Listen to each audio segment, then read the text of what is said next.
Assalamualaikum warahmatullahi wabarakatuh. Alhamdulillah, segala puji dan syukur kita ucapkan kepada Allah Subhanahu wa Ta'ala atas karunia dan nikmatnya yang tak henti-henti diberikan untuk kita semua. Salawat serta salam kita ucapkan kepada baginda Nabi Muhammad Shallallahu Alaihi Wasallam, yang dimana kita semua nggak akan berada di sini kalau tanpa bimbingan daripada Nabi Muhammad Shallallahu Alaihi Wasallam.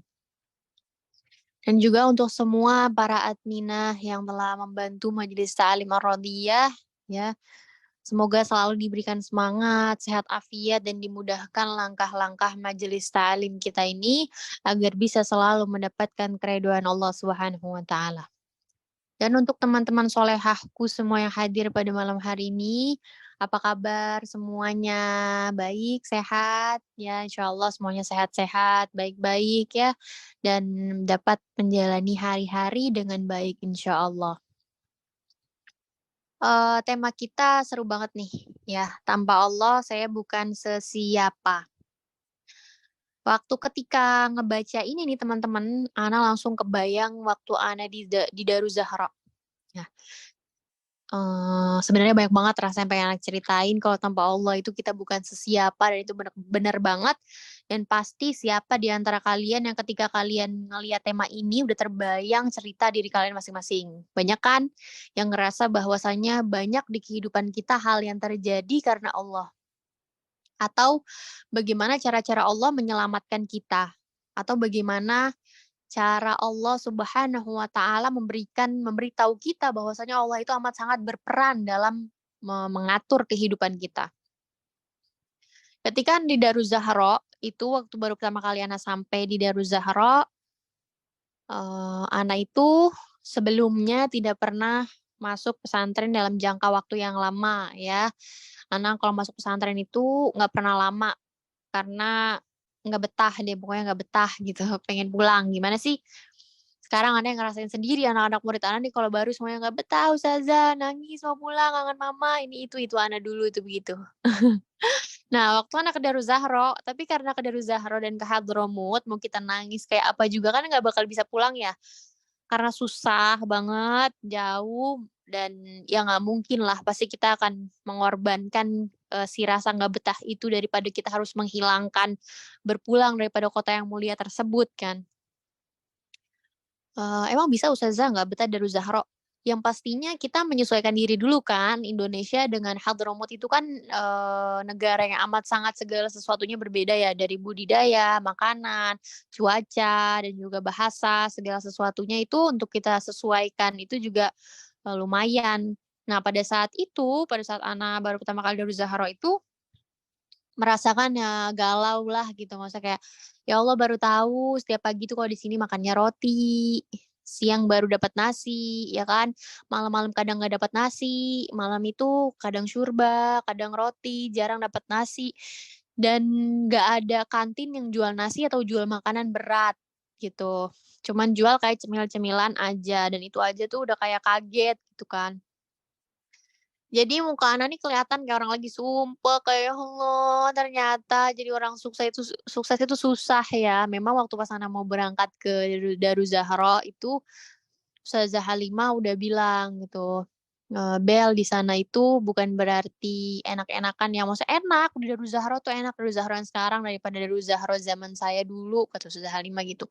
"Tapi tetap aja yang namanya kamu mau dibentuk jadi seseorang, itu pasti nggak akan enak-enakan, pasti akan capek, akan sulit.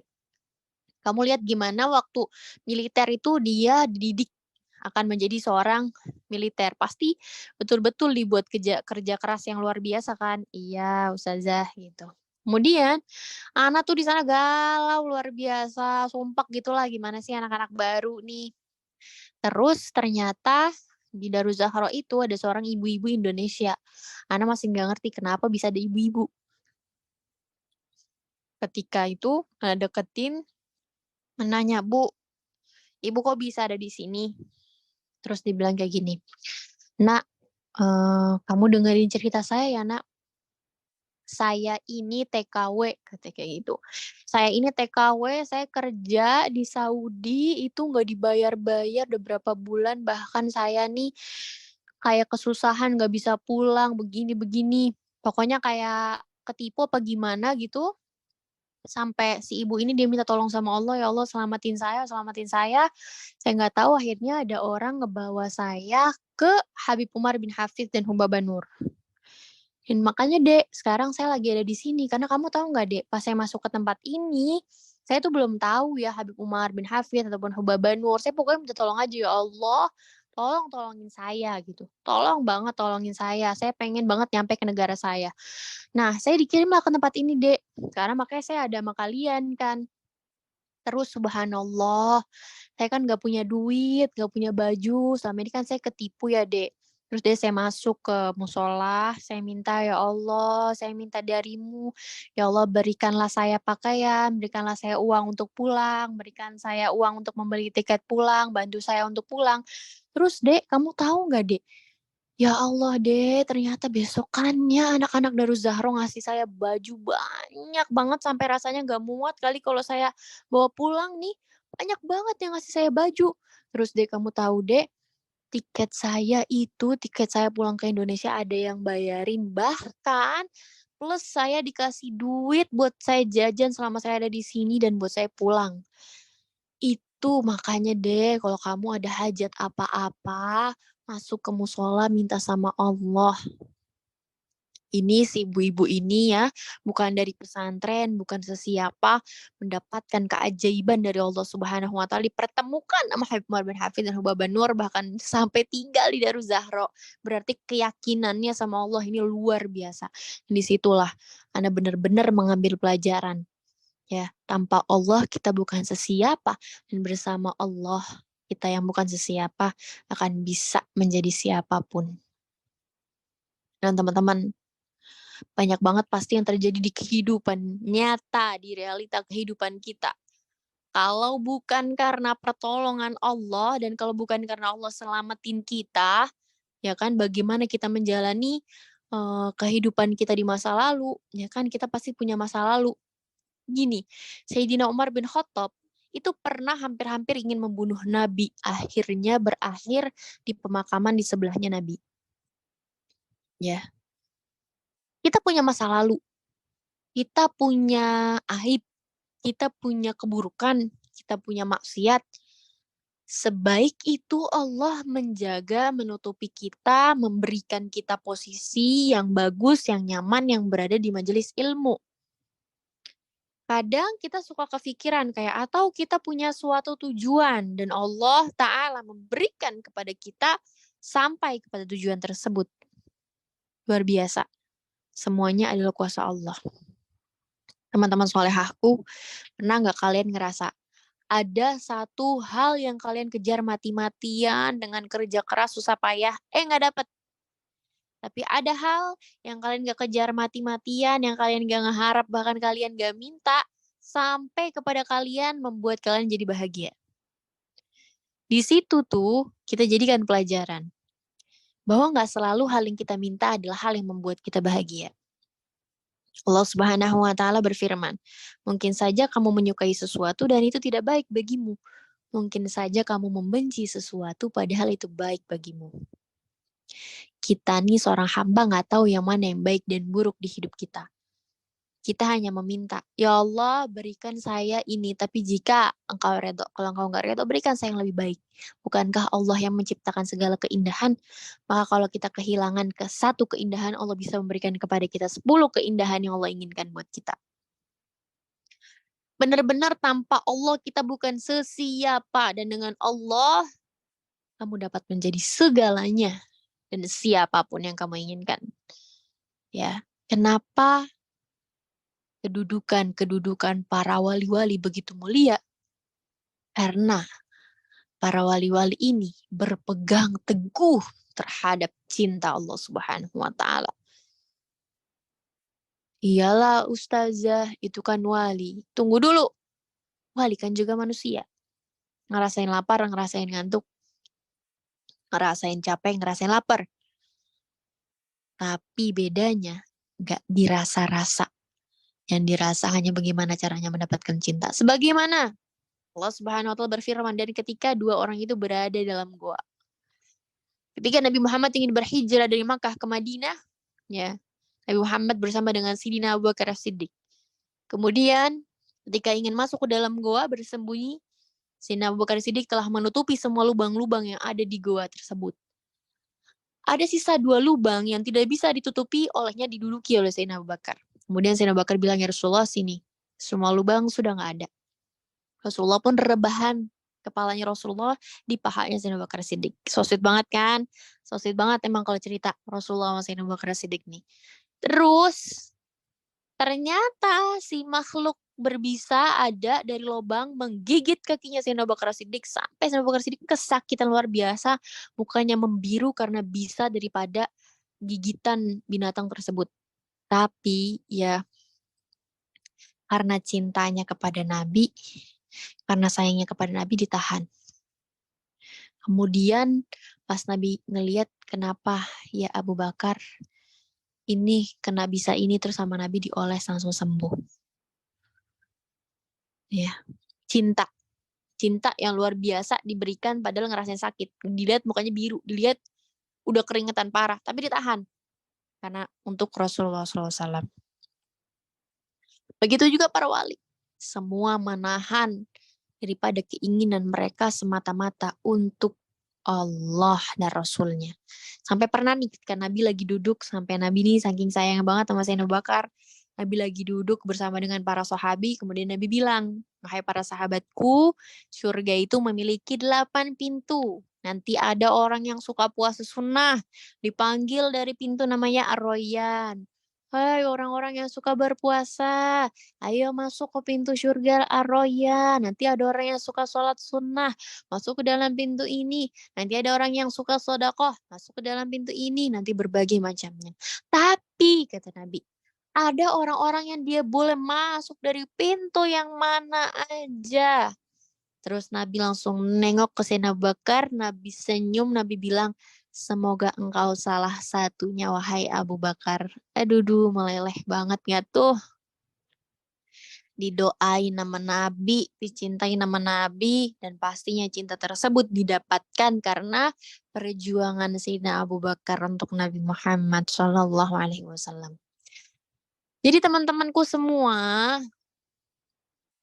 kita itu banyak manja, banyak mau, banyak pengen, dan semuanya kita turutin. Padahal kalau kepengenannya kita, inginnya kita diganti jadi pengennya Allah, inginnya Allah, Allah pengennya aku gini loh. Allah inginnya aku gini loh. Kira-kira kalau kita yang pas-pasan gini aja, Allah memuliakan kita segininya, kalau kita benar-benar memberikan banyak hal dan seluruh diri kita buat Allah, sekiranya kayak gimana? Allah Subhanahu wa taala berfirman, kalau kalian mau jadi orang sukses atau di antara kalian yang lagi punya mimpi, boleh dicatat, boleh disimpan baik-baik.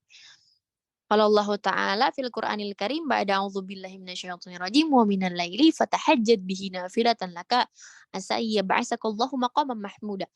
Dan kalau kamu pengen kedudukan yang tinggi, wa minal laili pada waktu malam, seorang orang lagi tidur, ya, bangun, sholat tahajud, nafilatan laka asa ayyab'asakallahu maqaman mahmuda, maka Allah akan memberikanmu kedudukan yang tinggi. Jadi nih teman-teman yang lagi punya cita-cita, ngajar mimpi, usaha, Ustazah lagi mau ada ujian, Ustazah mau menang lomba, Ustazah mau selesai skripsi, Ustazah mau ini, mau ini, mau ini. Lakukan sholat tahajud. Karena Allah telah berfirman, Allah tidak mungkin akan berbohong pada firman-Nya. Hai teman-temanku semua. Kata Nabi Yusuf alaihissalam dalam Al-Quran mengatakan, "Wama ubari'un nafsa inna nafsal amaratun bisu." Aku tidak akan membiarkan apa yang diinginkan oleh hawa nafsuku, karena hawa nafsu hanya memerintahkan untuk melakukan keburukan.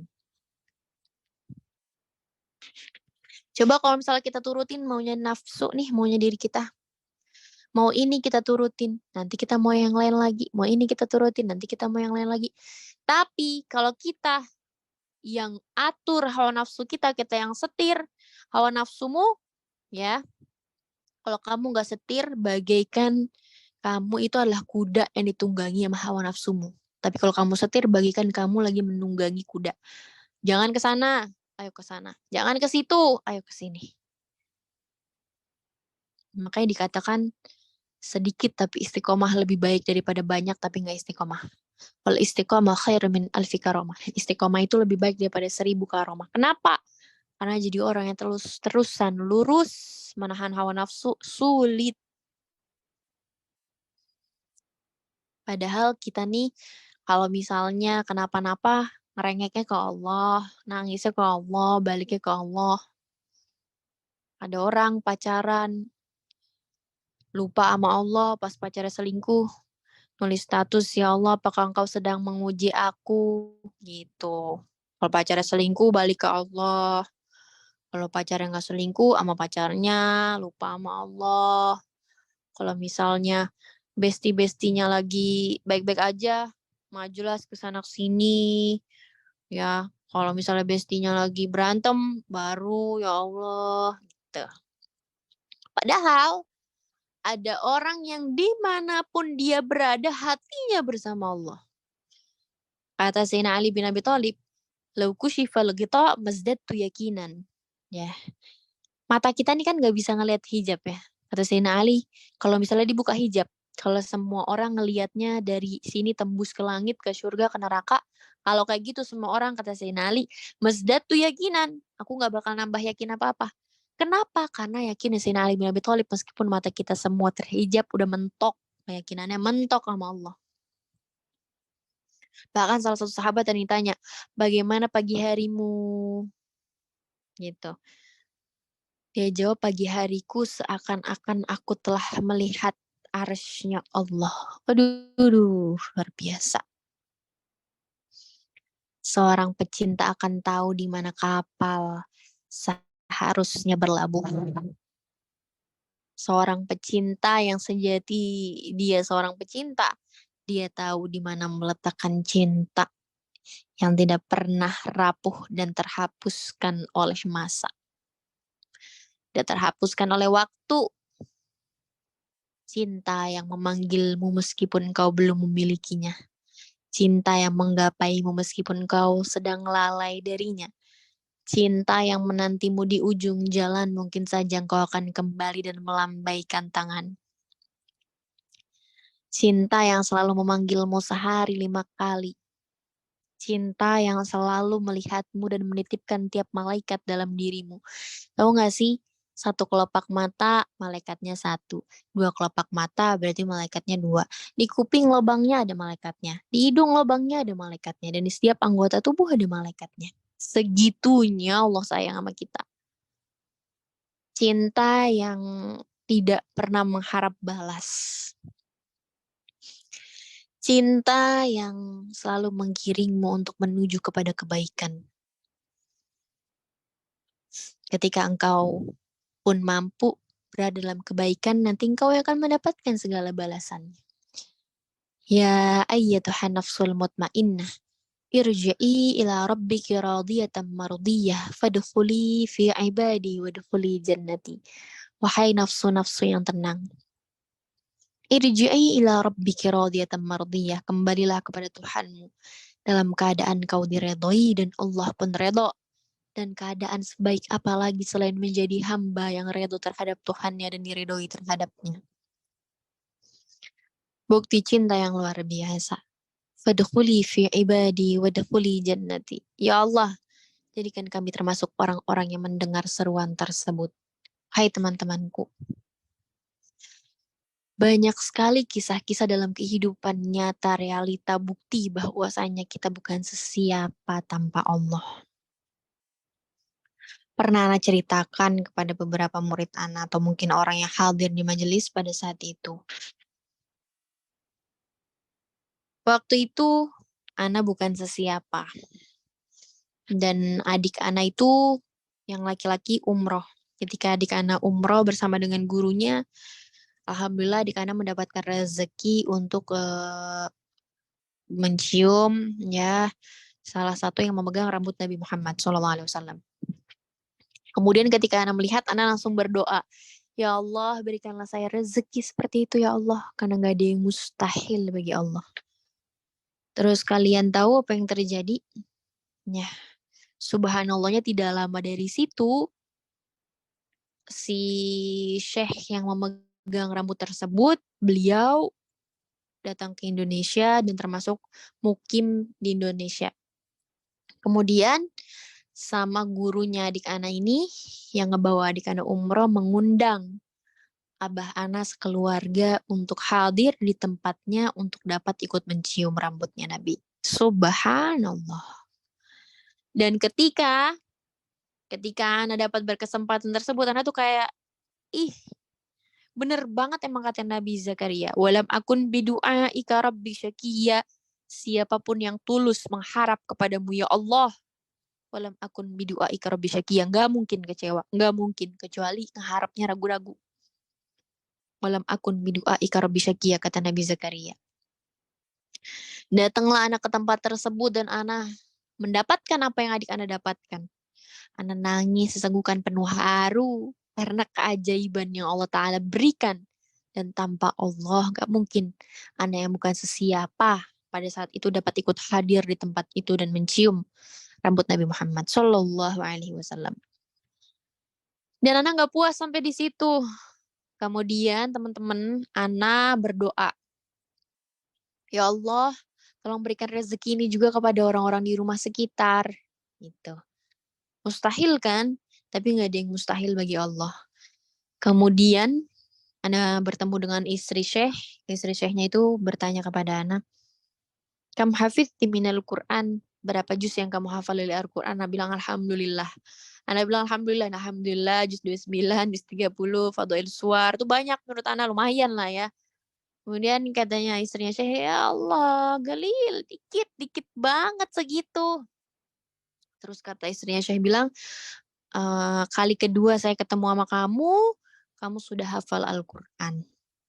Kemudian anak kayak amin, amin aja gitu ya, cuman nggak tahu jalan dari mana. Subhanallah, la quwata illa billah. Nggak tahu rezekinya dari mana ya, takdir baiknya dari mana, Allah mengizinkan anak untuk Darul Zahra. Dan subhanallah ketika anak pulang dari Darul Zahra, anak telah berkesempatan untuk menyelesaikan Al-Quran Darul Zahra. Anak kali kedua ketemu sama istrinya Syekh tersebut, emang anak bener udah selesai Quran. Kemudian beliau bilang, anak bilang kan sama ente, kali kedua kita ketemu ente udah selesai ngafalin Quran. Terus anak bilang kayak, aduh lagi-lagi. Kalau kita aminnya sama Allah, kalau kita berharapnya sama Allah, nggak akan ada yang sia-sia dan gak mungkin dikecewakan. Tapi di mana tempat harapan kita sekarang bergantung? Ya, kalau sama yang lemah ya jelas dikecewakan terus. Tapi kalau kita berikan kepada yang maha kuat, maha perkasa, maha segala-galanya, akan tersampaikan. Dan kalian tahu plusnya dari Allah Ta'ala, plus dari doa Ana yang dulu itu adalah ketika Ana sampai di Indonesia dan alhamdulillah pada saat itu Ana udah buka majelis dan memiliki beberapa murid lumayan yang hadir di majelis. Istrinya Syekh bilang, saya mau nginep di pesantren Dar Fatma, saya mau bawa rambut Nabi. Jadi kapanpun orang-orang mau datang, mau cium rambut Nabi, saya ada di situ. La haula wala quwata illa billah. Bahkan Ana jadi perantara buat orang-orang bisa mencium rambut Nabi. Segitunya Allah gak mengecewakan harapan Ana. Padahal dulu Ana inget banget. Ana cuma doanya, ya Allah, saya pengen dapat rezeki kayak gitu. Gitu doang loh teman-teman. Ya Allah, saya pengen dapat rezeki kayak gitu. Allah kasihnya terus lagi. Di luar dari apa yang Ana minta. Bahkan kalau diinget-inget ya, dulu kayaknya syukur banget Ana tuh dikasih kesempatan buat nyium sendiri bersama keluarga.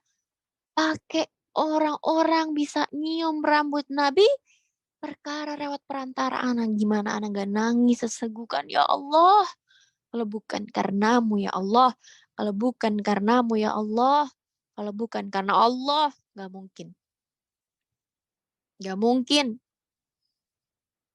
Bukan ada di tangannya kita, bukan ada di ketentuannya kita, bukan ada di usahanya kita jadi orang berhasil, jadi orang sukses. Semua ada pada kuasanya Allah. Maka dekati Allahmu. Di situ kuncinya. Sedih, gundah, gelisah, banyak cobaan hidup. Deketin Tuhanmu, alam akun bidu'aika rabbi syaqiyya. Ada dalam Al-Quran. Kalau berharapnya sama manusia mah susah. susah. Kalau berharapnya sama Allah, dikasihnya lebih dari apa yang kita minta. Sedikit cerita, sedih bukan tidak bersyukur, tapi ambil pelajarannya aja. Dulu waktu Ana merasakan perpisahan antara kedua orang tua Ana, bagaimanapun Ana akan tetap mendoakan kedua orang tua Ana mendapatkan kebahagiaan dari si Allah Subhanahu wa taala. Tapi ketika merasakan perpisahan, dampak perpisahan tersebut, Ana menjadi seseorang seperti yang haus kasih sayang gitu, kayak siapa sih yang mau nyayangin aku, siapa yang mau nyayangin aku gitu. Terus Ana kayak, ya Allah, kalau Engkau mencabut satu kasih sayang, maka Engkau akan dapat memberikan banyak kasih sayang. Doa sama Allah. Alhamdulillah sekarang banyak banget yang sayang sama Ana, dan Ana juga sayang sama semua orang-orang yang sayang sama Ana. Kayak gak pernah kekurangan kasih sayang, gak pernah kekurangan perhatian. Alhamdulillah punya murid-murid yang luar biasa, punya teman-teman online yang luar biasa, yang selalu mensupport, selalu mendoakan, selalu mendukung. Ustazah apa kabar? Ustazah sehat selalu. Dan Ana pun semangat karena kalian-kalian semua, bahagia karena kalian-kalian semua, dan kayak, ya Allah, Engkau tidak akan mengambil sesuatu tanpa Engkau ganti. Engkau tidak akan mengambil satu, kau memberi satu kesedihan. Karena Allah memberi satu kesedihan sebenarnya cuma sebagai sebab Allah nanti mau ngasih kamu kebahagiaan 2 kali lipat. Allah ngasih kamu satu kepedihan, Allah ngasih kamu derai air mata saat kamu kecil dulu, atau Allah mengasih kamu derai air mata saat ini karena Allah menyimpan banyak kebahagiaan untuk kamu di masa nanti. Sebenarnya begitu. Ya. Karena merasa kayak, ya Allah, sekarang gak pernah kekurangan kasih sayang. Bahkan banyak rasanya kasih sayang yang Ana dapatin dari semua murid-murid Ana. Orang-orang hebat, orang-orang keren, orang-orang yang Ana sayangi dan Ana cintai dan selalu Ana doakan. Dimanapun Ana kajian, dimanapun Ana dakwah, ya Allah tolong semua murid-murid Ana, kita sesurga sama Nabi. Kita menapaki jalan Sayyidah Fatimah, bantu mereka semua, segala hajat mereka, bahagiakan mereka dunia akhirat. Ya, Ana membawa murid-murid Ana dalam doa, dan murid-murid Ana membawa Ana juga dalam doa mereka. Ya, kalian semuanya. Ana merasa kayak, ya Allah, nggak ada apapun yang Engkau ambil kecuali Engkau beri. Nggak ada apapun air mata setetes kecuali menunggu banyak senyuman.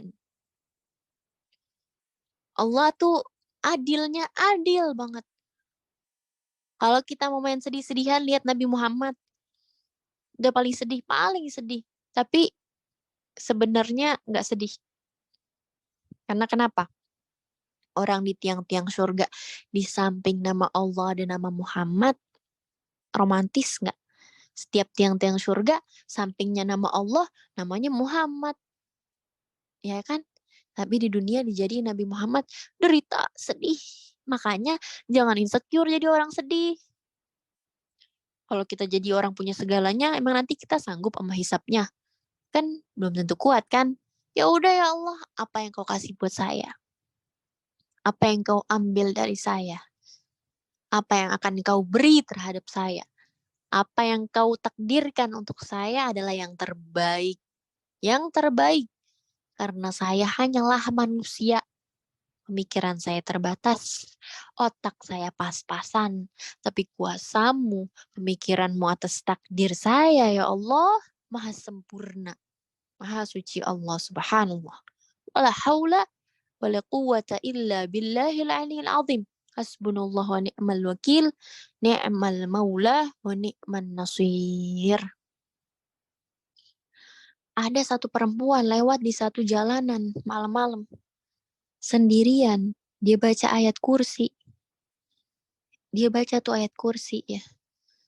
Nggak diapa-apain sama orang. Ternyata orang setelahnya diperkosa. Terus ditanya sama si abang-abang itu yang mau di situ. Emang sebelumnya nggak ada perempuan bang lewat? Ada, cuma dia mau bodyguard gede-gede banget. Padahal bodyguardnya siapa? Ayat kursi. Bodyguardnya Allah Subhanahu Wa Taala langsung. Ana punya cerita lagi. Ya.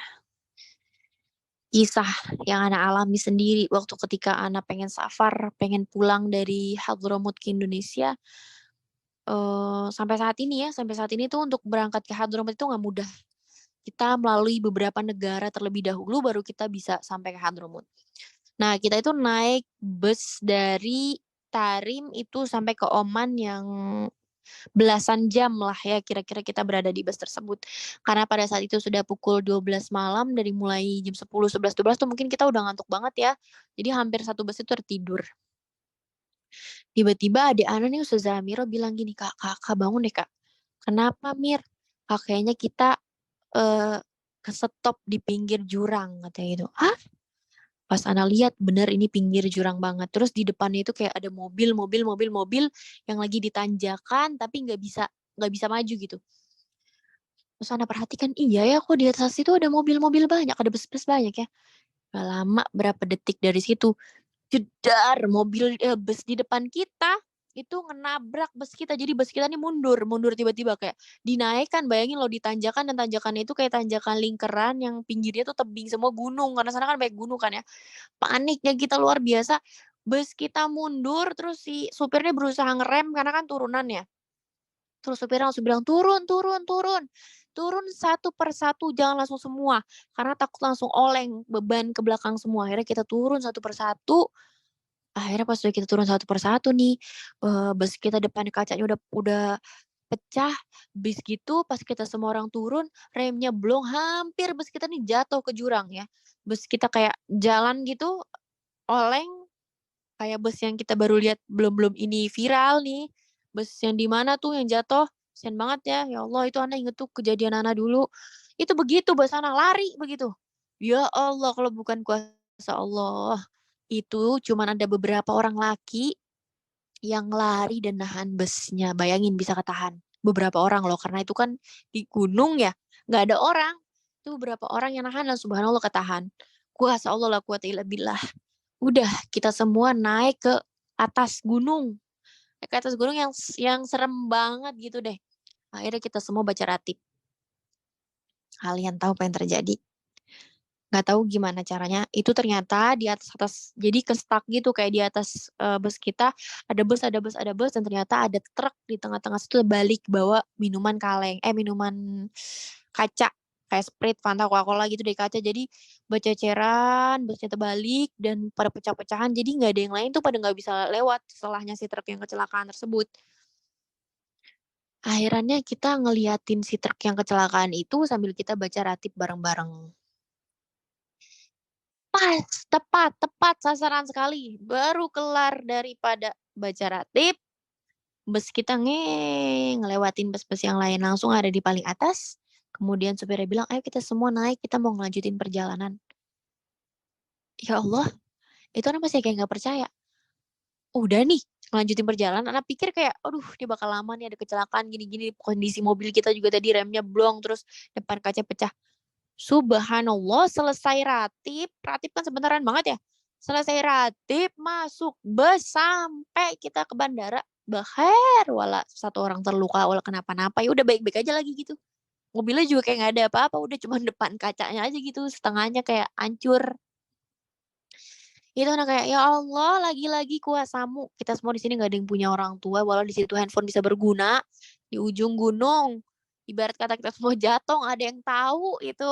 Karena di situ nggak ada sinyal, nggak ada apa. Ya Allah, baca ratib, satu ratib kelar, naik, pulang, nyampe kita ke bandara selamat. Subhanallah. Situlah banyak-banyak ngaitin kehidupanmu, kesulitanmu, kegalauanmu, ya air matamu ke Allah aja. Kemiskinanmu, kesusahan rezekimu, kepengenanmu begini, butuh kasih sayang, apa, sangkut pautin nama Allah. Walam akun bidu'aika rabbi syakia, itu aja kuncinya. Dan sesiapapun yang meminta kepadamu ya Allah, tidak akan menjadi orang yang kecewa.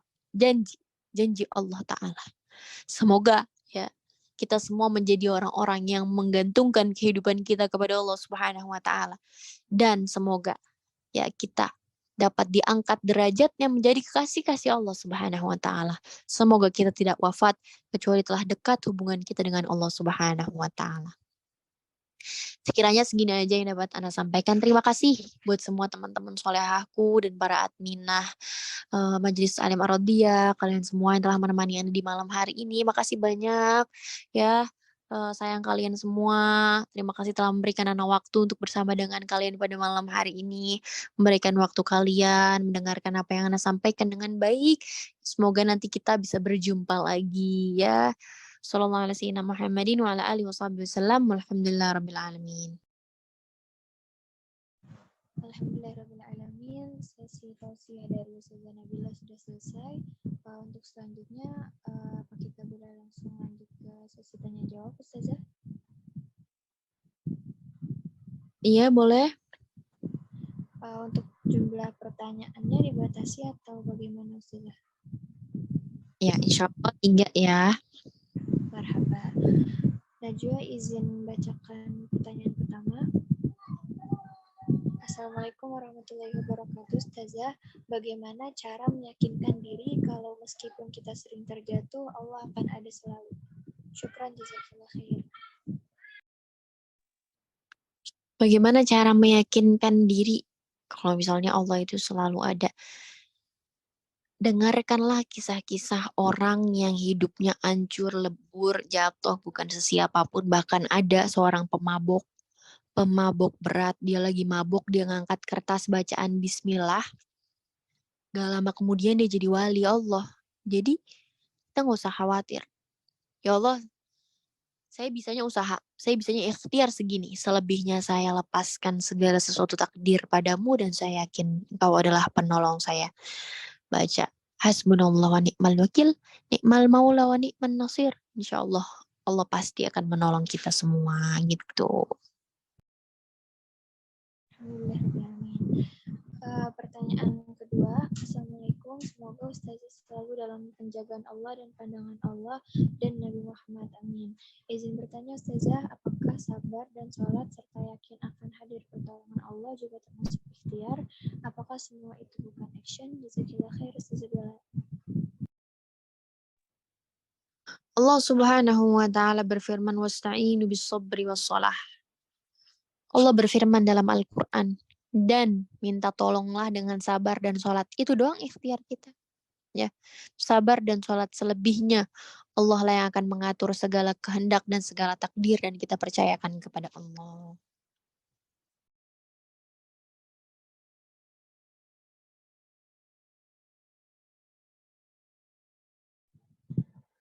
Insyaallah pertanyaan terakhir. Pertanyaan ketiga, Assalamualaikum, Afwan ingin bertanya, bagaimana cara melawan rasa hati yang suka ketakutan, Ustazah, suka bingung menghadapi sebuah perbuatan, apakah benar apa tidak, sesuai apa tidak dalam Islam?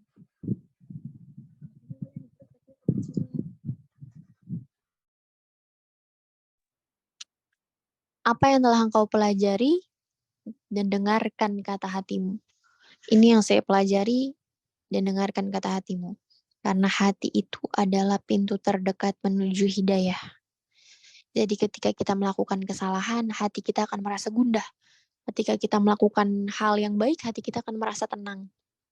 Dengarkan kata hatimu dan pakai ilmumu. Ketika kamu merasa kayaknya ini gak benar deh, maka tinggalkan. Tapi ketika hatimu yakin, lakukanlah.